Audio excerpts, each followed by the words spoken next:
Can everybody see my screen? Yes. Okay, perfect. All right, first of all, I just want to say thank you for all of you attending this info session. I know it's the end of the semester. I know everybody's busy, and yeah, we decided to do this info session to let you all know who we are, what we do in terms of mechanical engineering graduate programs, right? So today I prepared a hold on, let me go to the next slide. A very simple agenda, right? So 3 things I want to share with you all, right? So first one is who we are, what we do. Oftentimes, I think that the department is growing so big, we don't know what we have, and then a lot of students, especially undergraduate students, are not so familiar with our research programs. So I want to show you those. And the next one is I want to highlight our mechanical engineering graduate programs, especially the master's and the PhD program we have, and show you the numbers, and I'll show you the opportunities, right? And the third one is actually the most important today. After talking to Myra and Liana about the common questions we typically have from you all, we list out these FAQs. For example, how do you apply for the graduate programs? What is degree plan, and then what is fast track, and can you directly apply for PhD from bachelor's, things like that. So I'll try to address every single one of them. And then lastly, the second half of the meeting, we're trying to open these question and answer sessions. And so any question you have about our program, we'll be happy to answer, right? So first of all, let me give you a quick overview of aerospace and mechanical engineering program. As you know, recently we had a name change. So we're now Department of Aerospace and Mechanical Engineering. So as you see the title here, and also in the lower left corner, the new banner we have looks really awesome. And so to brag about our department a little, right? So we are #1 in research expenditure in College of Engineering by a lot, right? And we're also #2 in UTEP. So we're right after biology, but they have more than double the faculty compared to what we have. So we are a really good department, and we're a very, very productive department in terms of research. And we currently have 21 tenure track faculty, and we're going to add 3 more next year. And then we have a total of 28 faculty. The other 7, they are non-tenure track. Essentially, they're doing research, doing more teaching for us. Now, the department has 2 very successful center. CSETR stands for Center for Space Exploration Technology Research. Now has a name change to Aerospace Center. So if you hear Aerospace Center, it is CSETR, right? And the other one is WMKEC Center for 3D Innovation. So these 2 centers drive about 80 to 90% of the research we're doing in the department. And lots of our students, majority of our graduate students are hired either in one of the centers, right? And I happen to work in both centers as a faculty. So the chart on the lower right, you see is our department annual research expenditures. So over the years, it's steadily growing. And then I believe 2021, we're going to hit 6 million and above. So that is a really very impressive achievement we have. And also, these funding, it's not only for research. Most of these funding is going to supporting graduate students. So that's why I want to show it here, tell you there are lots of research assistantship opportunities in the department. And then lastly, I have a link in the lower right to show you who the faculties are. So if you want to know the details of the faculty research, please go to that link, right? And this slide here, I want to highlight our research master and the PhD programs. So the chart on the left you see is where we have the mechanical engineering graduate student enrollment. In the past 5 or 6 years, we have a very steady growth in both masters and the PhD. So the PhD student, we exceed 50 in 2019. And we're the biggest department in College of Engineering, and we are soon to be the biggest PhD program in the entire UTEP. So on the right, you see the degrees awarded. So every single year, we have roughly about 30 to 40 master students graduated from our program. And that number, I think, is going to see a big increase as well with later on the new aerospace engineering master program coming online. And the PhD students, we fluctuate because sometimes we have lots of students going cohorts, right? Gets hired into the program in the same year, so therefore they graduate altogether. So on average, we have about 6 students graduate per year. So although that doesn't seem much, but that's also very impressive if you consider PhD takes 4 to 5 years to graduate, and also there are lots of research needs to be done before you can earn your PhD degree, right? So that's where we are in terms of number. And the next 2 slides, I want to highlight the 2 research centers, because this is where you all will find research assistantship at a department. So the first one is WM Keck Center for 3D Innovation. I'm sure many of you heard of it, right? So it started in 2000, and then in 2020 we grow into over 100,000 square foot of a space, and lots of interesting and very innovative research are happening. So and here, Keck Center's motto is we keep students as our key focus, as you see here, right? We success because of student success. So there's lots of industry collaboration, national lab collaboration, and even we have a journal article that's led by the Center Director, Dr. Ron Wicker, who is the editor-in-chief there. So we're doing lots of great things. Many of the students graduate from Keck Center. They are now the leader in industry of 3D printing, right? And also in national lab and R&D organizations. So the next one here is for CSETR. So also CSETR started in 2009, about 9 years later after Keck. And then we start to grow. Initially, we only had 30 students per year, 4,000 square foot. And then currently, 2020, we have about 120 students per year graduating. So the whole student body is bigger than that, about 200 students. And then we not only have on-campus facility, but also quite a lot of off-campus facility, same as Keck, right? So we aspire to grow into 650 students per year graduation in 2025. So lots of growth, lots of funding from the government and from industry coming in to CSETR and Keck. So we also have lots of external collaborations, right? Lockheed Martin and Blue Origin and ULA are our big supporters. And we also work with a lot of universities, Oklahoma University and ASU, MIT, Cal Poly, and with FI, Florida International University, Tennessee State. So we have lots of growing over there in both research and the student numbers. And by the way, another thing I want to highlight is a lot of students in these 2 centers, they're doing internships throughout the graduate years. So lots of opportunity for you all when you go to graduate school here with us. So the next couple slides I want to show is the numbers, right? So this is the student enrollment across different years. So we're here, mechanical. We are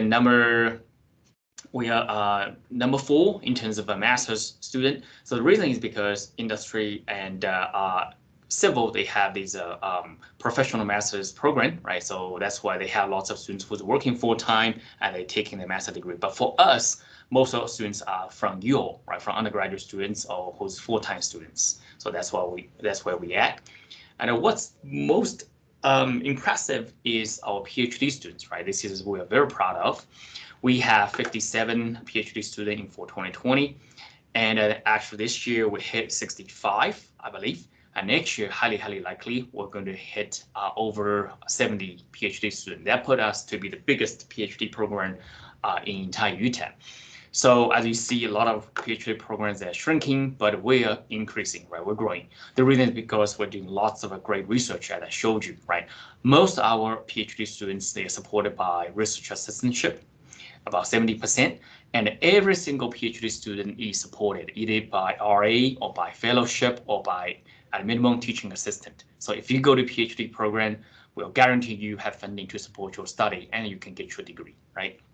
So that's where we at. And some status of PhD program, like I mentioned. So we have averaged 3.63 years to graduation. So that is really impressive because on average, takes 5 years to graduate with your PhD, right? So for biology, it takes up to 6 years, but we usually have really good, really fast pace of PhD because we keep you busy, right? We give you a lot of good research to do, but at the same time, a lot of PhD students will get their job offer before they graduate. So therefore, we let them graduate early.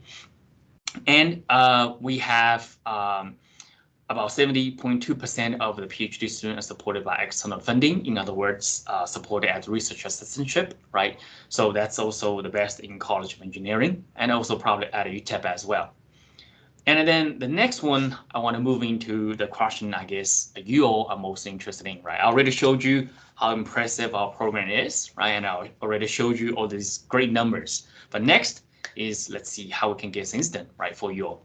First of all, how to apply is, right? This is quite easy. We don't get much questions, many questions there. So you just go online, go to graduate school and apply, right? We have the master, we have the PhD program.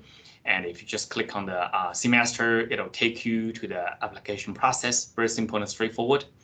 One of the big questions I see is student asking if GRE is needed, right? The short answer is yes, it is needed because that's the UT system law, right?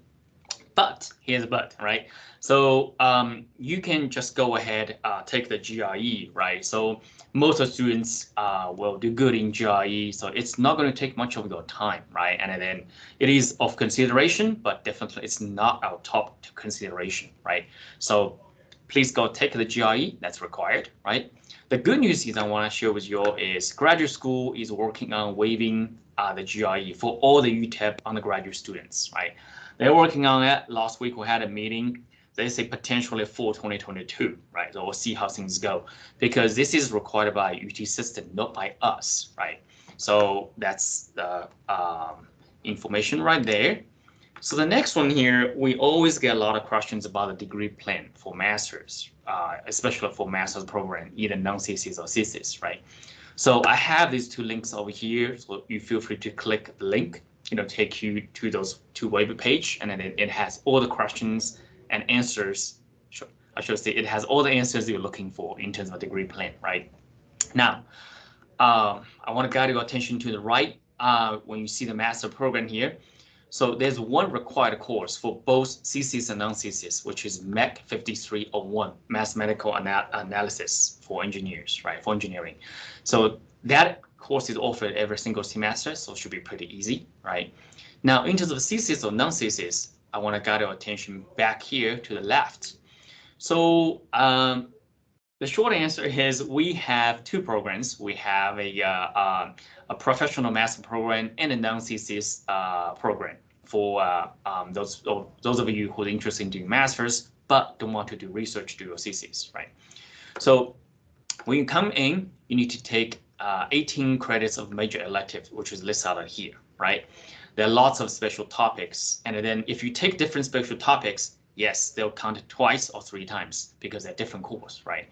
And then take 18 credits over here, and then you take, if you're going for thesis option, you take thesis 1 and thesis 2, right? And then if you take in the professional track, which is in other words of non-thesis, right? You take 9 credits from any of the graduate courses listed out here. Can be from any STEM degrees, as you see over here, even some business, right?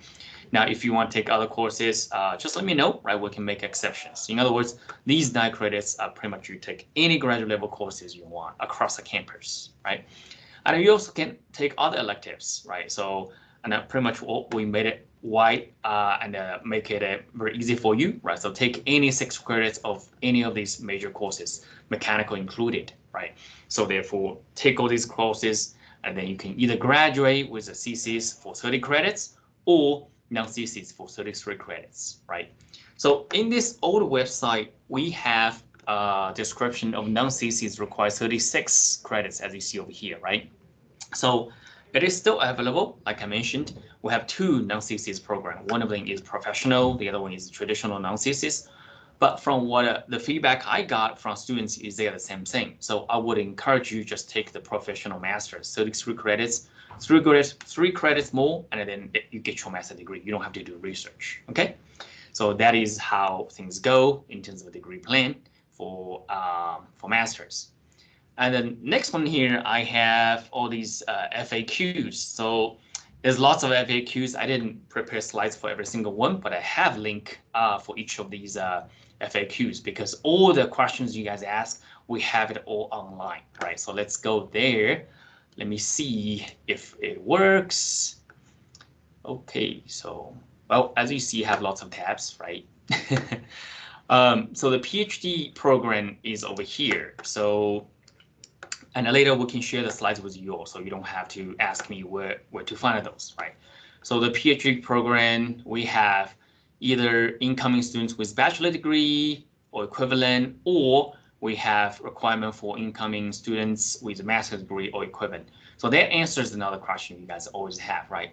Can I go to PhD program directly from bachelor? The short answer is yes, absolutely. We want you to do that, right? Why not just take one extra year to get you a PhD instead of your master, right?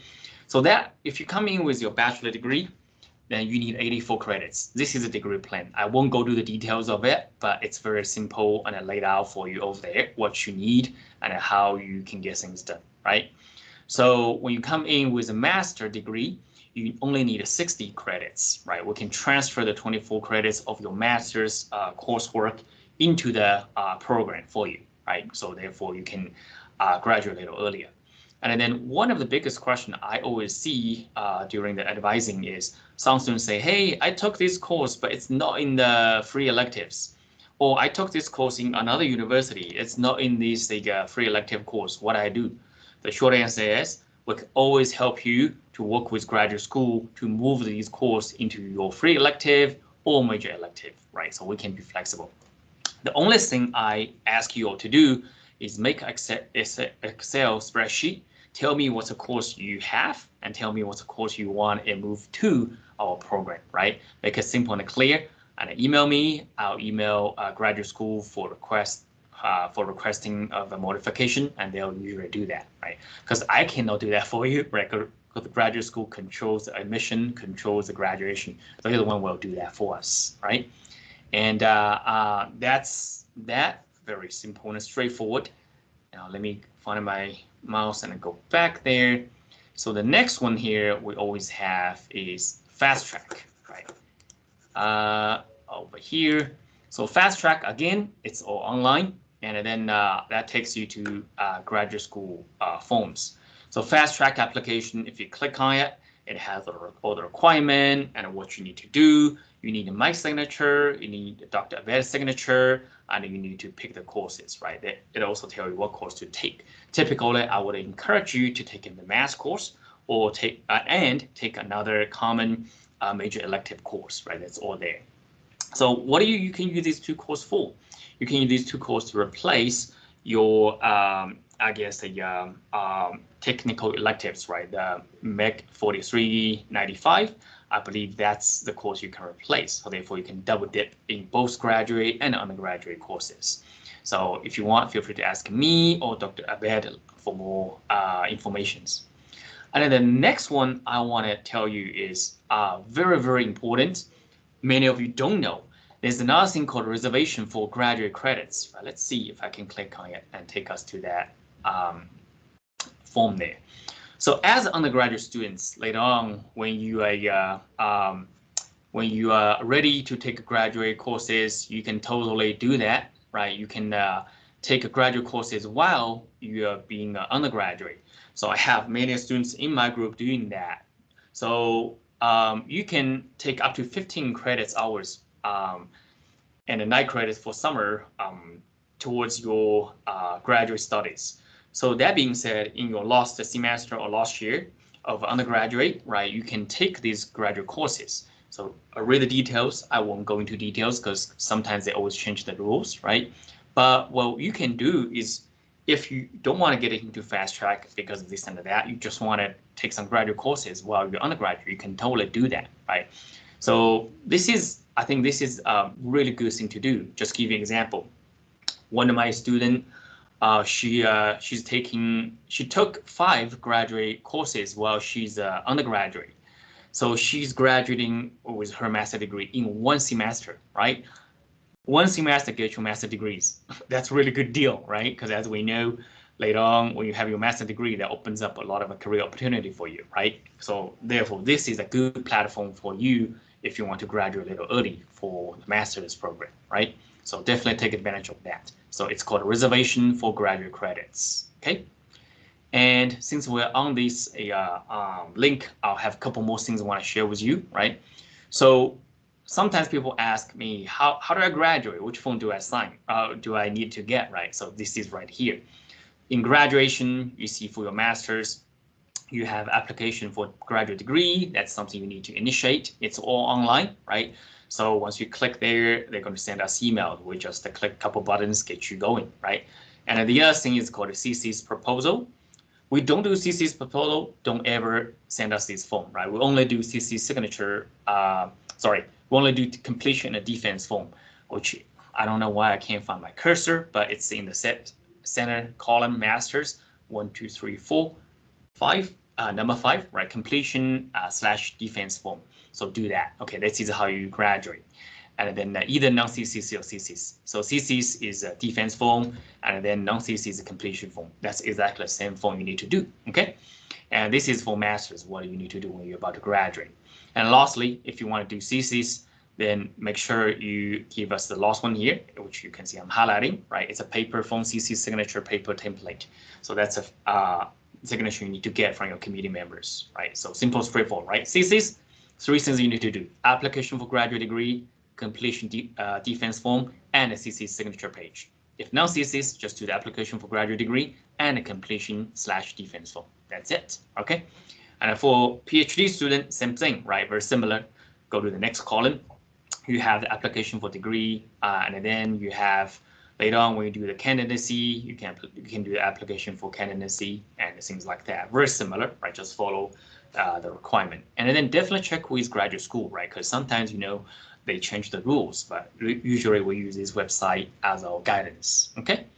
All right. So this is where we at in terms of the forms and also how to graduate. Now having a hard time to find my cursor again. Let's see how I can go back to my slides. There you go. All right.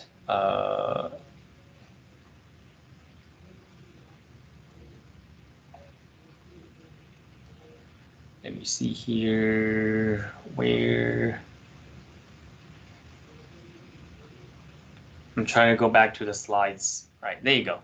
Okay, so we talked about reservation graduate credits. We talked about apply for graduation. We talked about non-CC's versus CC's. And we talked about skipping master directly to PhD. And we did talk about GRE exam, right? So we did have a requirement for 155 and above in quantitative. But if you don't get that, it's not the end of the world, all right? So just send me an email and I'll talk to your advisor so we can always make things happen for you, right? So GRE is required, but we will never let GRE to block you from graduate school. That's the information I want you to get, okay? And then total amount of credits and what exactly to take, I think we already mentioned that. Now, one of the biggest thing is for graduate courses, it's not the same as bachelor's, because bachelor's, you have the degree plan, what you need to take every single semester, right? For master's, it's really case by case because, like I said, there's students graduating in 1 semester, there's students graduating in 2 semesters, right? And oftentimes, you need to ask your advisor, please ask your advisor what he or she wants you to take, right? Because every single student is different. So your advisor has a final say of what you need to take for your degree, right? Because you're all doing research, especially for PhD or master by CC's, right? So we don't have a degree plan for master students. Hey, you take this semester, you take that next semester. No, we don't do that, okay? So definitely follow the degree plan and make sure we have things flexible and talk to your advisor, we can get things going, okay? And then lastly, I want to highlight we are working on masters in aerospace engineering. So the timeline is going to have it online in fall 2022. So we're in the middle of preparing it. We're about halfway there. So stay tuned. All right, I know there are lots of interest there, but I just want to let you know we're in the middle of getting this thing done for you. Right, we're excited as well. Okay. All right, with that's it for what I want to say today. For the next half hour, just want to open up the floor so we can have question and answers. All right, thank you very much.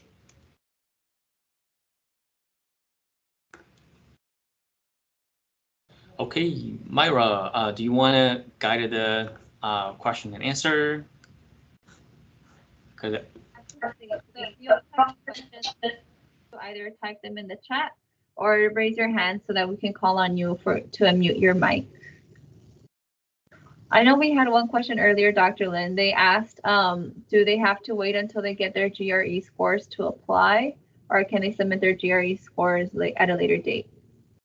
Okay, that's a really good question. The short answer is no, you don't have to. Oh, I'm hearing my echo. It's kind of weird. So what you need to do is after you register for a GRE, they give you a receipt, right? So just upload that in your graduate application, and tell graduate school, say, hey, I already registered for my GRE, and I just need to take that and get a score for you later on. That's good enough, right? So once you do that, so graduate school will move your application package to us, and then we can just admit you if everything checks out, right? So the short answer is nope, you don't have to wait until you get a score. Once you did your registration, we can get things going, okay?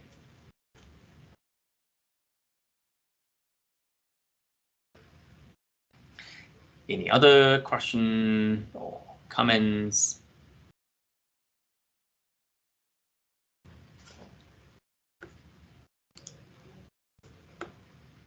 There you go. This is better. I can't see anything.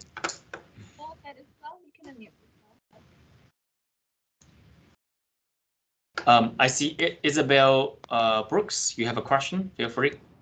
Yes. So are there specific advisors for the master's program, or is it the same as undergrad? Are you talking about the graduate advisor or faculty advisor who's going to advise you on your thesis? Both. Okay, so I am the graduate program advisor. So if you have any question about your degree plan or how to graduate, things like that, ask me. But for the advisor who's going to advise you on research for the thesis, then go to individual faculty, right? So maybe if you're working with Dr. Wicker on 3D printing, then definitely ask him. If you're working on space system with Dr. Amelia Gregg, then definitely talk to her, right? And I have the link on, I guess, on one of the slides, I guess on slide number 3. So feel free to go to our website, look at the faculty. They'll be your thesis advisor, okay? Okay, thank you so much. No problem. Any other questions? Oh, I see question coming in the chat.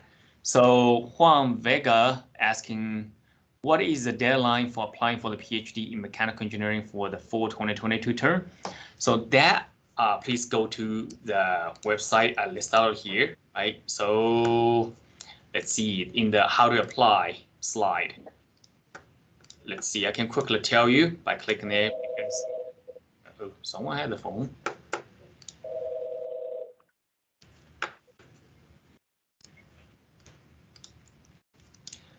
I'm going to that link. So you're asking for fall 2022, right? For 2022, so doesn't tell you here. So let me go back to the team. Okay. So to answer that deadline, if you are US citizen or Mexican international, usually the deadline can be a little bit more flexible, right? So I have seen students applying in June or July, we can get you guys in the fall semester, right? If you're international, usually it's a little early, right? Sometime in May or April. That's a timeline. And I would encourage you to ask graduate school, right? Because based on the UT system requirement, they change this deadline all the time, right? But usually this is a time frame, right? So but I would encourage you to apply early, right? The earlier the better, okay? But if you are US citizen or Mexican international, if you want to apply in the summer, June, July, that should be okay too, right? But try to apply in early, like April or May. Okay, no problem. And then next one, Andy Gutierrez, you're asking for the GI exam. Do you only focus on the quantitative score, or should we also study to try and do well on the other section? Okay, I'm being recorded, right? So the official answer is yes, you have to pay attention to all of them. If I'm not being recorded, I'll say, quantitative is what we care, right? And the other, I guess we can consider them as secondary, right?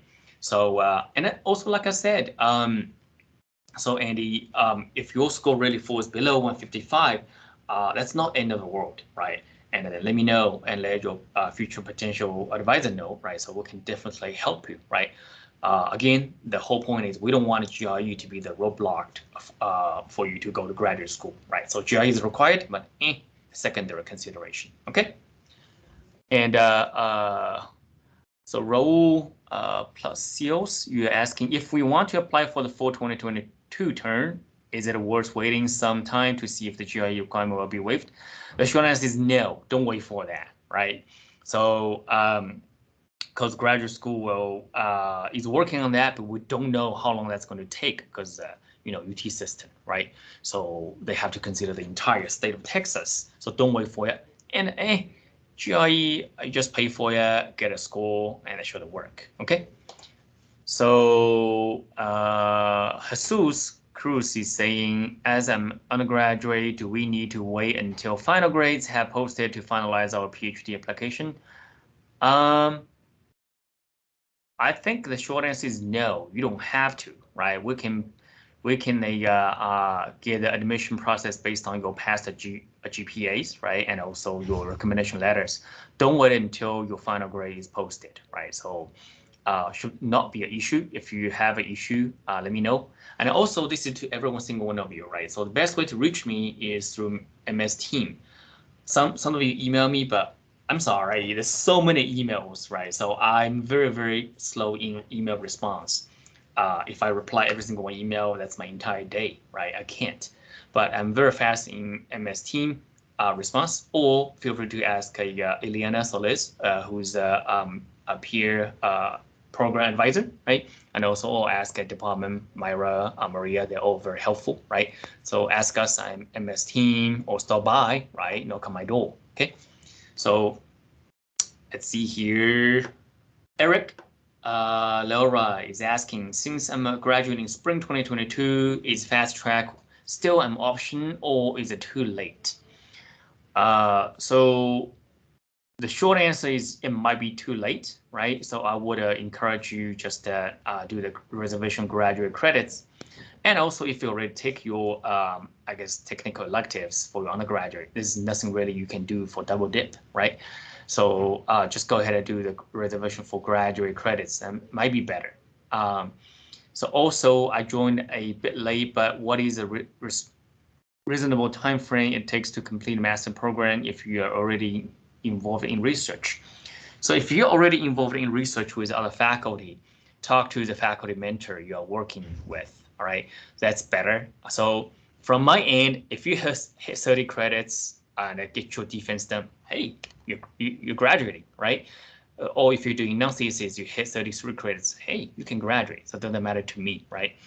I'm basically just a gatekeeper, right? So please talk to your advisor there, right? So usually master student I see anywhere from 1 year to 2 years, right? So that's usually the time frame, right? For the students in my group, usually I let them graduate very early if you're doing research with me, right? So 1 year maximum. Like I said, there's even one student who did that in 1 semester, right? Because of reservation of graduate credits.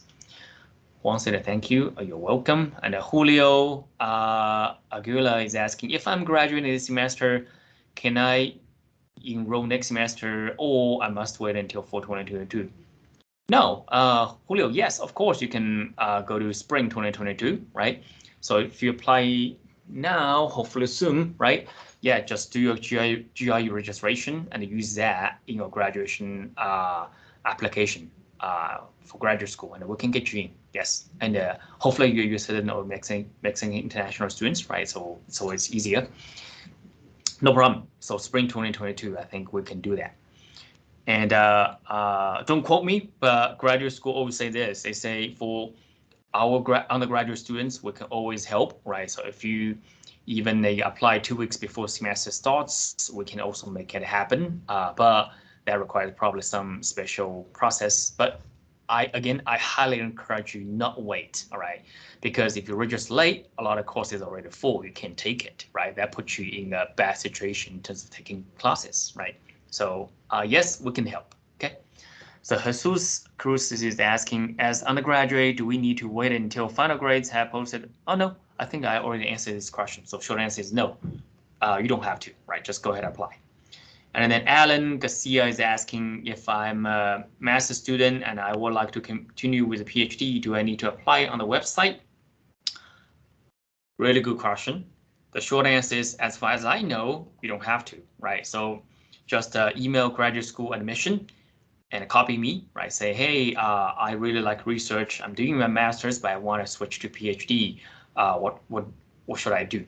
I think usually they will ask your advisor to approve, and then maybe there's some forms you need to submit, and then that'll be it, right? And I say yes, I approve the request. That'll be it.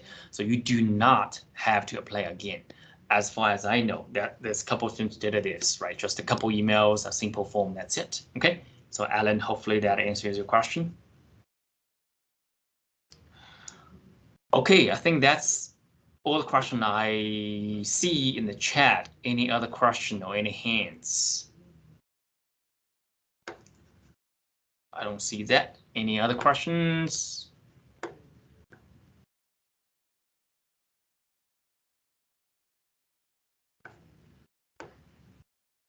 And Myra and Eliana, do you see other questions that students typically ask? We can address here as well. No, Dr. Lin, I think you pretty much have covered everything. Yeah, those are, you know, the points that you highlighted are pretty much, you know, what I also get with a lot of students that do come in. Mm-hmm. And they're pretty, you know, general questions. And as you mentioned, you know, the links that you posted, all that is very useful. And I think, you know, the way it's outlined is you know, students understand it. But yeah, no, for the most part, you know, what you've talked about here is pretty much, you know, students' concerns and their questions. Okay, thank you, Eliana. Yes, Dr. Lin, I think you covered everything. And if anyone has any additional questions, feel free to email me or Eliana, and then we can get the responses from Dr. Lin and get back to you accordingly. Great. And again, the session is being recorded, so we will upload it to YouTube if you want to go back and watch it later. Yeah. Thank you, Myra. Yes, and then also, if you want to upload these slides into our department website, feel free to do that. I think that'd be good because I have lots of good links over there. Got it. Will do. Great. Okay, if no other questions, I just want to say thank you all for attending. And going to graduate school is exciting, right? And we are the best department, right? I know we're on recording, but yes, I'm not afraid to say that. That's because that's the truth, right? So make sure you consider graduate school. It's a really good investment, especially master's, right? So it's only 1 year and 1.5, 2 years, most tops, right? So once you get your master's degree, that really opens up a lot of opportunity for you, right? One thing I didn't show here is lots of good student success, right? Our students graduate from our program are really going on to do a lot of great things, right? National labs, R&D, industry, or becoming a faculty, right? All over the country. So yes, so please consider graduate school. And then if I can do it, you can do it, right? So yes, it's definitely very doable, and it's really the best investment you can ever have in your life. Okay. All right. So thank you all, and have a good finals week. And I'll see some of you in the graduation order of engineering and the graduation ceremony. So yes, so have the rest of your semester. We will be in touch. Thank you, Dr. Lin. Thank you, everybody. Thank you. Bye-bye.